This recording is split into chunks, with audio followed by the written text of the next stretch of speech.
Adventos Crísticos, Adolfo Marques dos Santos, capítulo 73. A sublimidade do ato sexual, conceptivo e humano. Para o Criador, não existe pecado com o peso da milenar culpa atreladora de consciências no ensejo do ato sexual. Na verdade, o pecado é gerado perante a lei de Deus, quando, conhecendo o certo, age-se de maneira inadequada, pois tudo é perfeito para cada nível de consciência. O que parte dos homens terrenos precisa saber é como conduzir a sublime emoção do ato sexual e suas finalidades procriativa, psíquica e energética ou biopsicoenergética. Jesus, conhecedor de todas as leis da criação, procurou retirar o caráter mitológico, hiperbólico e por si só lendário quanto à vida sexual do homem, estigmatizado pelo pecado original, concebido pelas religiões e ratificado pelas gerações, pelo menos desde Adão e Eva. O atual advento propõe esclarecer o homem e não mantê-lo preso à chamada tentação provocada pela serpente ou fogo serpentino da natureza mãe, sobretudo pelo estigma atribuído à fêmea pelo macho, demonstrando que ele não compreendeu que a mulher e o homem são criação do amor divino com equidade. Retirando o véu da ignorância quanto à criação, conclui-se que a serpente, energia kundalínica para os hindus, em condições normais, eclode na criatura para dar ensejo à puberdade como potência criadora, por volta dos 14 anos terrenos. Mas é sempre de bom alvitre relembrar que no homem-espécie, a vitalidade cósmica do ato sexual se manifesta sob o aspecto biopsicoenergético. Não tem, portanto, a conotação de pecado diante do Deus Criador.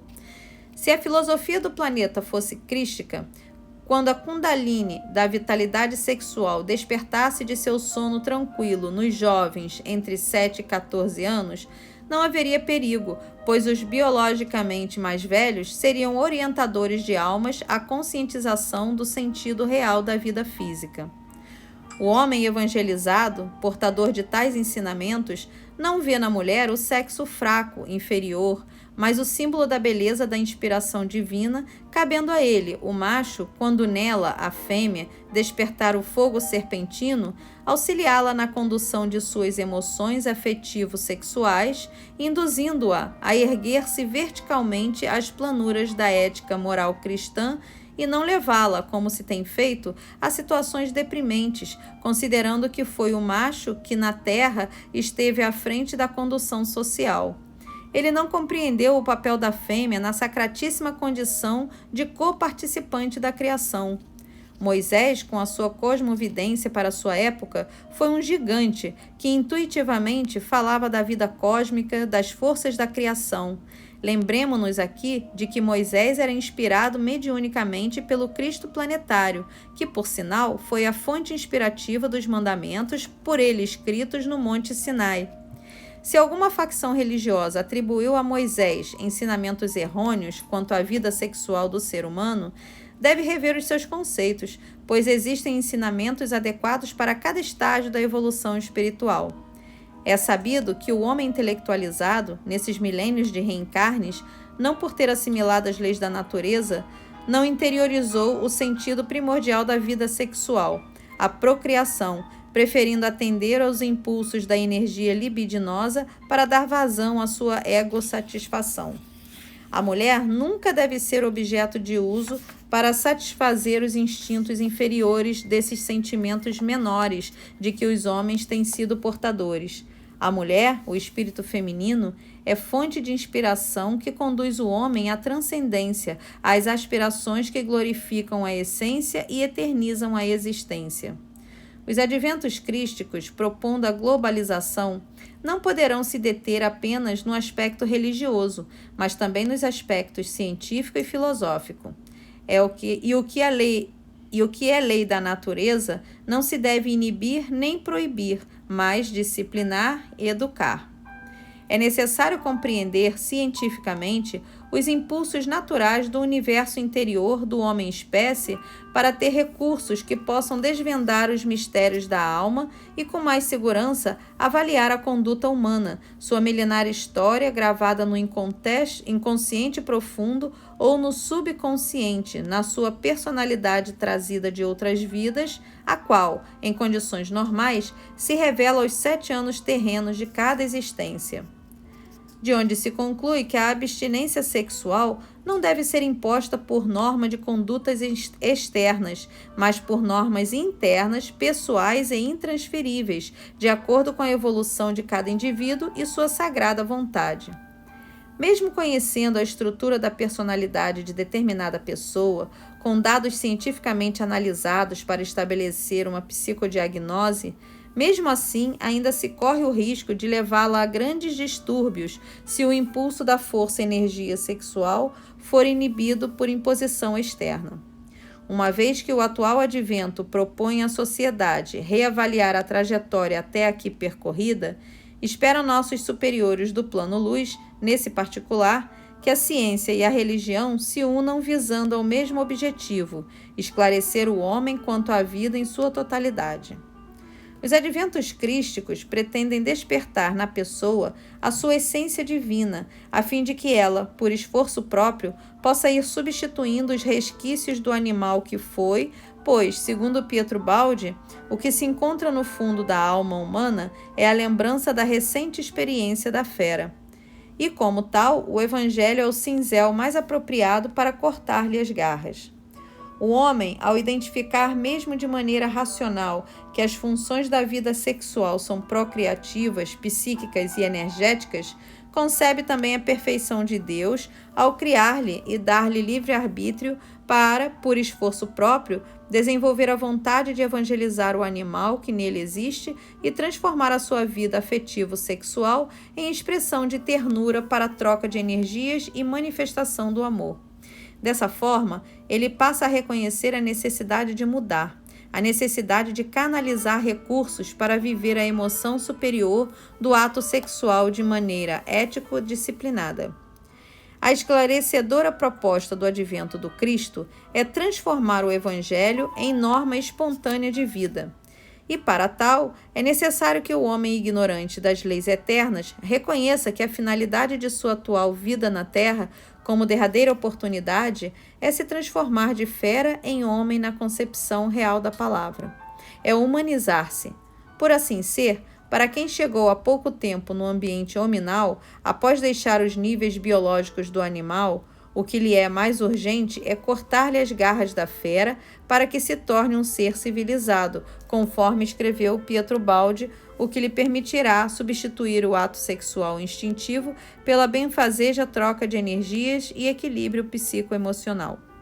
O cristianismo, sustentado primordialmente pelo pensamento do macho, sexo forte, mas desprovido da beleza e da ternura da fêmea, teria atingido maiores expoentes se tivesse compreendido que a mulher é fonte inesgotável de amor, potencialmente em condições de transformar sensações instintivas em emoções superiores de origem crística.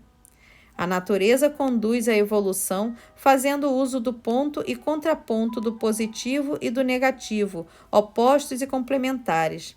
Dessa forma, vê-se toda a criação perfeita em cada estágio em que se encontrar, temporariamente cada mônada, considerando que a finalidade suprema do existir é evoluir para ascender e transcender.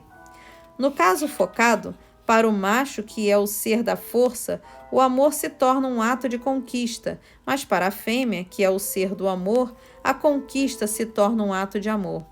Segundo Pietro Baldi. De onde se deduz que o homem ama com a força, enquanto a mulher conquista com o amor, com as armas da beleza, da ternura, da leveza, da candura, do acalanto e da bondade. Atualmente, momento seletivo no planeta Terra, momento introdutório da era do mentalismo, momento de consolidação dos valores assimilados na era do amor, é também momento em que as leis de evolução exigem mais resistência da espécie humana quanto à manifestação da primeira e fortíssima força-energia da vida, a energia sexual. Nessa fase de separação do joio e do trigo, fase em que o ser humano está naturalmente vinculado ao esforço de ataque e defesa, não deve descuidar-se a ponto de abandonar-se às manifestações do amor pelas emoções tão somente sexuais, pois é natural que quanto mais o homem se distrai para viver a quantidade em detrimento da qualidade de sua atividade sexual, tanto menos ele se encontra pronto à defesa, sempre necessária, no meio de 1000 perigos em um planeta de lobos e cordeiros, conforme a advertência de Pietro Baldi.